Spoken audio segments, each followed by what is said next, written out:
Olá! Se você quer ficar informado sobre a política real, deixa seu like e se inscreva neste canal. O presidente Lula causou polêmica ao proibir o uso da linguagem neutra nos departamentos estatais. Para a surpresa de muitos, a grande imprensa alinhada à esquerda repercutiu positivamente a ação de Lula. Segundo veículos como o UOL e CNN, a linguagem neutra não favorece as finalidades do Estado. Fique até o final e veja como até mesmo a esquerda foi favorável a essa medida.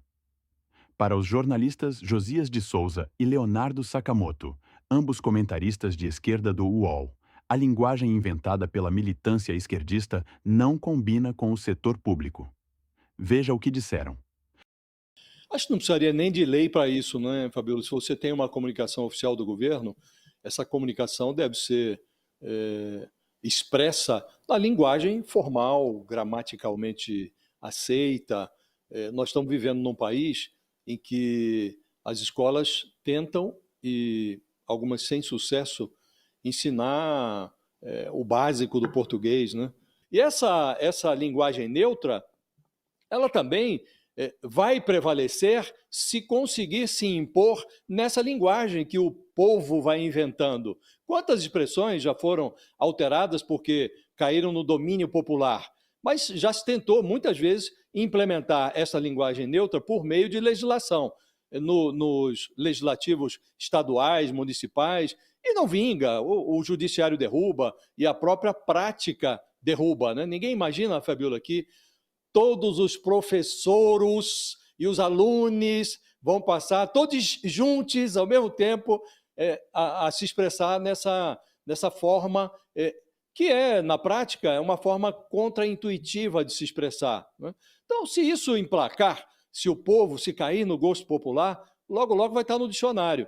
Enquanto não chegar ao dicionário, os meios formais de comunicação na administração pública devem respeitar a gramática. Então faz bem o Lula em sancionar. Agora, eu insisto, não precisava de lei para isso, né, Fabíola? Isso é a lógica.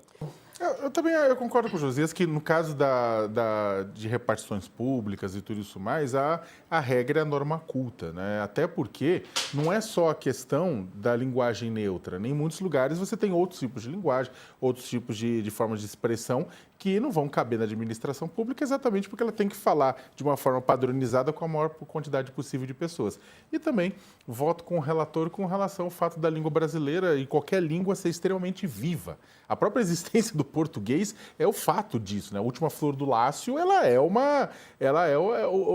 quase uma reta final de uma sem número de derivações, né? E de mutações pela qual passou o latim ao longo do tempo. Então, a língua é viva, não adianta a gente querer prendê-la ao dicionário, inclusive porque o próprio dicionário é vivo, né? Todo dia estão entrando palavras, né? Às vezes até saindo palavras por conta de desuso, né? Então, é uma disputa, né? A linguagem neutra é hoje uma disputa na sociedade, né? O fato é que o português como língua, de uma maneira geral, ele é uma língua complicada. Você vai falar, você tem 10 mulheres numa sala, você tem um homem. Qual é o plural disso? É eles. Então, mas isso é a norma, aceite. Não, porque a língua ela é viva. Então há uma disputa na sociedade, essa disputa ela é bem-vinda. Os comentaristas da CNN parecem concordar com Josias de Souza e Leonardo Sakamoto. Para eles, uma linguagem neutra mais prejudica do que favorece o governo Lula. Confira. Venceslau, um assunto que é sempre polêmico, apesar da direita ser mais enfática nessas críticas contra a linguagem neutra. A gente estava aqui, inclusive, numa conversa no intervalo, lembrando alguns momentos da política em que isso aconteceu de maneira mais forte. Essa pauta também não mobiliza a esquerda. O que aconteceu exatamente nesse debate? Pois usar o todes causa mais desgaste do que ganho eleitoral para o campo da esquerda e para o presidente Lula. É um debate, inclusive, né, Ju, mal resolvido até no campo da esquerda, entre os progressistas. Não é todo mundo da esquerda que defende o uso da linguagem neutra. Então, é uma coisa de nicho, pode-se dizer, né?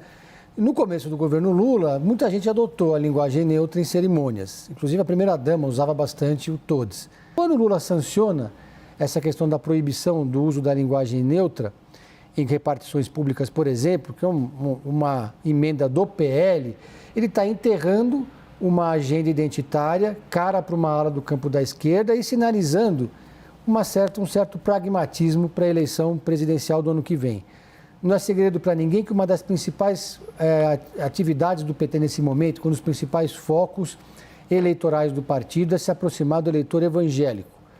O presidente Lula tem se aproximado de lideranças evangélicas de grandes agremiações, de pequenas agremiações, de todo um trabalho do Ministério do Desenvolvimento Social, do próprio PT. E essa é uma agenda, a questão da linguagem neutra, extremamente antipática para esse eleitorado.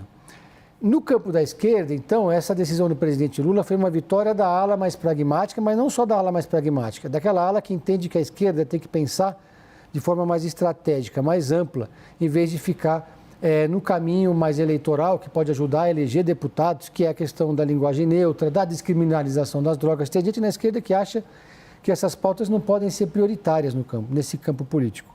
Então, o presidente Lula agora, ele decidiu que ele prefere se aproximar do eleitorado que hoje está mais resistente a ele do que pregar para convertidos.